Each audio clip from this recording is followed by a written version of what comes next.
Oke, kita sudah selesai membahas tentang larutan penyangga asam. Oke, sekarang kita akan membahas larutan penyangga jenis yang kedua, yaitu larutan penyangga basa. Nanti bahasanya sebenarnya mirip, cuman bedanya kalau ini basa, yang kemarin asam. Sekarang yang pertama akan kita bahas, kita akan ngebahas pembuatan dari larutan penyangga basa. Nah, sama sebelum kita bahas tentang pembuatan larutan penyangga basa, kita review dulu dikit konsep tentang garam. Jadi, kita sudah sering belajar, asam dan basa itu akan bereaksi membentuk garam. Ini asam, sementara ini basa, berarti produk yang akan terbentuk, salah satunya itu pasti ada garam. Jadi, NaCl ini adalah garam. Kemudian, kita juga sudah sering membahas bahwa garam itu ada 4 jenis. Ada garam yang merupakan hasil reaksi antara asam kuat basa kuat, ada yang dari asam kuat basa lemah, ada yang dari asam lemah basa kuat, ada yang dari asam lemah basa lemah. Kita lihat di sini, HCl itu adalah asam kuat, NaOH itu adalah basa kuat, berarti ini adalah garam yang dibentuk dari asam kuat basa kuat. HCl tadi asam kuat, NH3 itu basa lemah, berarti ini adalah jenis garam yang dibentuk dari asam kuat dan basa lemah.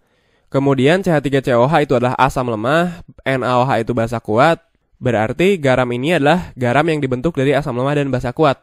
Kemudian yang terakhir HCN itu asam lemah, NH3 itu tadi basa lemah, berarti NH4CN itu adalah garam yang dibentuk dari asam lemah dan basa lemah. Nah, itu adalah keempat jenis garam. Oke, sekarang kita bahas tentang larutan penyangga basa. Di video tentang definisi larutan penyangga, kita sudah membahas bahwa larutan penyangga basa itu terdiri atas 2 komponen, yaitu basa lemah dan asam konjugasinya. Ini basa lemahnya, ini asam konjugasinya. Berarti ini adalah senyawa-senyawa yang dapat membentuk larutan penyangga basa. Contohnya di sini, misalnya kita punya suatu larutan yang isinya, misalnya kita pilih yang atas, yang isinya itu adalah NH3 dan NH4+. Ini itu tergolong ke dalam larutan penyangga basa. Ini basa lemahnya, ini pasangan asam konjugasinya. Nah, sekarang yang akan kita bahas di sini, sebenarnya gimana cara kita untuk mendapatkan larutan seperti ini? Gimana cara kita untuk mendapatkan suatu larutan yang isinya adalah suatu basa lemah dan pasangan asam konjugasinya? Nah, ini mirip dengan pembuatan larutan penyangga asam. Sama, caranya ada 3. Kita akan bahas satu persatu. Dan ini sebenarnya caranya juga mirip. Yang pertama, kita mencampurkan basa lemah dan garamnya. Yang kedua, kita campurkan basa lemah yang berlebih dan asam kuat. Yang ketiga, kita campurkan garam dari basa lemah yang berlebih dan basa kuat. Oke, kita bahas satu persatu. Kita bahas dulu yang pertama, yaitu ketika kita mencampurkan basa lemah dan garam dari basa lemah. Oke, pertama, kita pilih dulu basa lemahnya. Kita lihat di tabel ini, itu ada beberapa basa lemah. Kita pilih aja yang paling umum, yaitu basa lemah NH3. Jadi di sini basa lemahnya kita pilih itu adalah basa NH3. Oke, kemudian apa makna dari garam dari basa lemah? Tadi kan kita tahu suatu asam tambah suatu basa itu pasti akan menghasilkan suatu garam. Nah, yang dimaksud dengan garam dari basa lemah itu adalah suatu garam yang dibentuk dari basa lemah yang sudah kita pilih tadi. Kita tadi sudah milih basa lemahnya itu NH3. Berarti basa lemah yang membentuk si garam yang mau kita masukkan di sini itu adalah basa lemah NH3. Jadi di sini basa lemahnya NH3. Nah, ini dia nanti akan membentuk suatu garam. Sekarang tinggal kita pilih asamnya mau apa. Kita pilih aja asam yang paling umum, misalnya yaitu HCl. Kita pilih di sini asamnya itu HCl. Ini sebenarnya bebas mau milih asam apa, sama aja. Kita tahu tadi HCl tambah NH3 itu pasti akan membentuk senyawa NH4Cl. Nah, ini adalah salah satu contoh dari garam yang dimaksud di sini, yaitu garam yang dibentuk dari basa lemah yang sudah kita pilih tadi. Berarti di sini salah satu garam yang termasuk kategori ini itu adalah NH4Cl. Oke, katanya ketika kita punya campuran antara NH3 dan NH4Cl, maka kita akan mendapatkan yang namanya larutan penyangga basa. Di sini kan basa lemah yang kita pilih itu adalah NH3. Berarti kalau basa lemah yang kita pilih NH3, berarti larutan penyangga basanya itu terdiri atas NH3 dan NH4+. Jadi di sini larutan penyangga basa yang kita punya itu terdiri atas NH3 dan NH4+. Nah, padahal yang kita masukkan di sini itu NH3 dan NH4Cl. Ini NH4+-nya dapat dari mana? Kalau NH3 kan jelas, dia dapat dari sini. Kalau NH4+ dapat dari mana?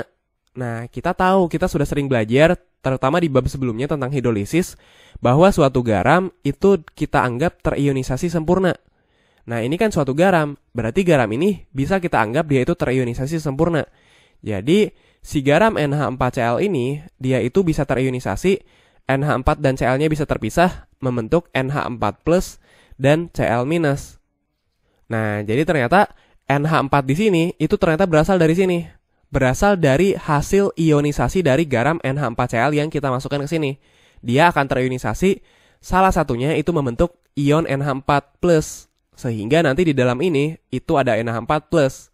Sehingga kita bakal punya NH3 dan NH4+. Yang mana mereka berdua itu akan membentuk yang namanya larutan penyangga basa. Nah, jadi ini cara yang pertama, kita campurkan basa lemah dan garamnya. Nanti si garamnya akan terionisasi, sehingga di sini kita punya larutan penyangga basa. Oke, sekarang kita bahas cara yang kedua, yaitu di sini kita mencampurkan basa lemah berlebih dan asam kuat. Tadi basa lemahnya sama, kita pilih aja NH3. Kemudian asam kuatnya yang paling umum itu adalah HCl, biar gampang. Nah, di sini ketika kita mencampurkan NH3 dan HCl ke sini, yang akan terjadi adalah mereka berdua itu akan bereaksi. Jadi di sini NH3 itu akan bereaksi dengan HCl. Ini lagi-lagi reaksi yang tadi, produknya itu adalah NH4Cl. Nah, di sini katanya basa lemahnya itu harus berlebih. Maksudnya gimana? Kita tahu kalau kita punya reaksi, kalau kita punya suatu reaksi, kita bisa nulisin mula-mulanya berapa, yang bereaksi berapa, yang tersisa berapa.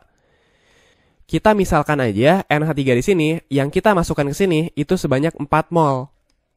Sementara HCl yang kita masukkan ke sini, kita misalin aja sebanyak 3 mol. Tapi intinya si basa lemah ini harus berlebih, sementara si asam kuat dia itu harus habis bereaksi. Berarti agar kita bisa membentuk suatu larutan penyangga, si HCl ini harus habis. Kalau mula-mula ada 3 mol, berarti yang bereaksi juga 3 mol. Nah, karena ini koefisiennya sama-sama 1, 3-3-nya, berarti kalau ini 3, ini juga 3. Ini juga negatif. Sementara ini, di sini juga 3. Tapi dia positif karena dia produk. Ini awalnya nggak ada. Sehingga di akhir, kita bakal punya NH3 sebanyak 1 mol, ini nggak ada, dan NH4Cl sebanyak 3 mol. Nah, di sini lagi-lagi kita punya campuran antara NH3 dan NH4Cl. Ya udah, ini mah sama kayak yang tadi. Kita punya campuran NH3 dan NH4Cl. Apa yang akan terjadi? Sama, si NH4Cl ini dia bakal terionisasi. Jadi NH4Cl dia bakal terionisasi sempurna membentuk NH4+ dan Cl-. Sehingga di sini kita punya NH3 dan NH4+. Di mana si NH3 dan NH4+ ini akan membentuk yang namanya larutan penyangga basa. Si NH3 akan berperan sebagai basanya, si NH4+ akan berperan sebagai pasangan asam konjugasinya. Nah, ternyata ini salah nih. Tadi salah ya. NH3 itu berperan sebagai basa lemahnya ya, sementara NH4 dia berperan sebagai pasangan asam konjugasinya. Yang tadi ya, NH3 itu sebagai basa lemah, NH4+ itu sebagai asam konjugasinya. Oke, itu cara yang kedua. Sekarang kita bahas cara yang ketiga. Di sini kita mencampurkan garam dari basa lemah dan basa kuat. Tadi garam dari basa lemah berarti sama kayak di sini. Kita contohin aja. Ini adalah NH4Cl. Kemudian basa kuat kita misalin aja yang paling umum yaitu NaOH. Nah, kita masukkan NH4Cl dan NaOH ke sini. Apa yang akan terjadi? Lagi-lagi di sini akan terjadi reaksi antara NH4Cl dan NaOH. Jadi NH4Cl dia akan bereaksi dengan NaOH. Di sini produk yang akan terbentuk itu adalah ada NH3, ada H2O, dan ada NaCl. Lagi-lagi kalau kita punya suatu reaksi, kita tulis mula-mulanya berapa, reaksinya berapa, yang tersisa berapa. Kita di sini katanya si garamnya itu harus berlebih, si basa kuatnya berarti harus habis. Kita misalkan aja NH4Cl-nya itu ada 3 mol, sementara NaOH-nya itu ada 2 mol. Ini awalnya nggak ada, Ini awalnya berapa nggak penting, ini awalnya nggak ada. Si NaOH harus habis, berarti di sini yang bereaksi itu ada 2 mol. Karena ini koefisiennya sama-sama 1 semua, berarti ini juga 2 mol. Ini negatif, ini produk berarti dia positif. Tapi sama, yaitu 2 mol. Ini berapa gak penting. Nah, berarti di akhir kita punya NH4Cl sebanyak 1 mol, NaOH-nya habis, NH3-nya itu sebanyak 2 mol. Nah, di sini lagi-lagi, yang kita punya di akhir itu adalah NH4Cl dan NH3. Ini mas sama kayak 2 contoh sebelumnya. Kita punya campuran NH3 dan NH4Cl. Ini juga kita punya campuran NH3 dan NH4Cl. Apa yang terjadi? Sama, si NH4Cl ini dia akan terionisasi. Si NH4Cl, dia akan terionisasi sempurna membentuk NH4+ dan Cl-. Sehingga lagi-lagi di sini kita akan punya campuran antara NH3, yaitu yang ini, dan NH4+, yaitu yang dari sini. Kita tahu tadi mereka berdua itu akan membentuk yang namanya larutan penyangga basa. Di mana si NH3 dia itu berperan sebagai basa lemahnya, NH4+ dia berperan sebagai pasangan asam konjugasinya. Ya, jadi itu 3 cara pembuatan untuk membuat suatu larutan penyangga basa. Sekarang kita lihat di sini. Tadi kan katanya larutan penyangga basa itu terdiri atas basa lemah dan asam konjugasinya. Nah, ketika kita amati pada larutan penyangga basa untuk tiap cara pembuatan, si asam konjugasi, yaitu yang ini, itu tuh selalu berasal dari garam.